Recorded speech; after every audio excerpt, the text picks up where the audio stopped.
I mean, they're jealous of that, just like they were with a football team. And I have to tell you, by the way, I've been traveling the country, and people say, how is it that Ohio State could be so great to win the championship with a third-string quarterback? I said, wait till you see our fourth-string quarterback. Anyway, back to the transportation bill.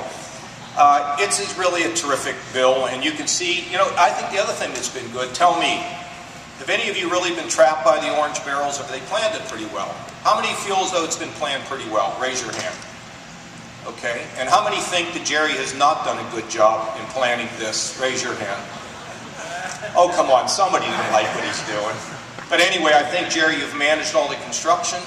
And we got the building trades, the operating engineers. These are our folks who build these roads. They do a terrific job building the roads. It's putting people to work.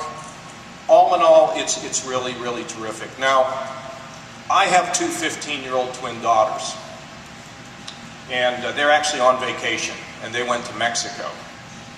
And my wife called me this morning and said one of my daughters left her purse in the catamaran with her passport.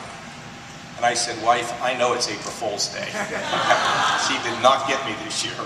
But the point is, I have these 15-year-old daughters, and I'm sitting here listening to John Bourne, who's done a terrific job over there at Public Safety.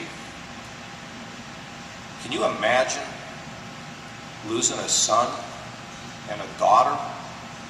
I lost a mother and a father in a crash, and it was horrible.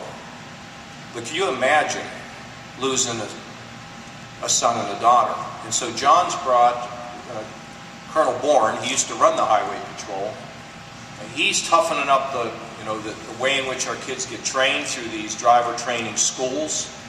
And we have another provision in there that say that the rules that apply to 16-year-olds who you can have in your car, it's going to be carried from 16 to 17, depending on when you get your license for a year. Those restrictions will apply, and he will be here to answer questions once I scoot. But at the end of the day, we are trying to deal with the problem of distracted driving. Dom Taberi, as you know, lost his beautiful daughter. And he's an advocate for what we need to do on distracted driving. I think we're headed in the right direction.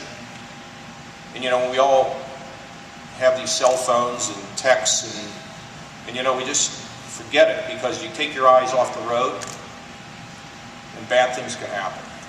And so this bill strengthens driver training, driver education, some other common sense restrictions that I think need to be put in place so we don't have 10 kids riding around in a car. And I mean, you can't do that today illegally, but John has improved the penalty.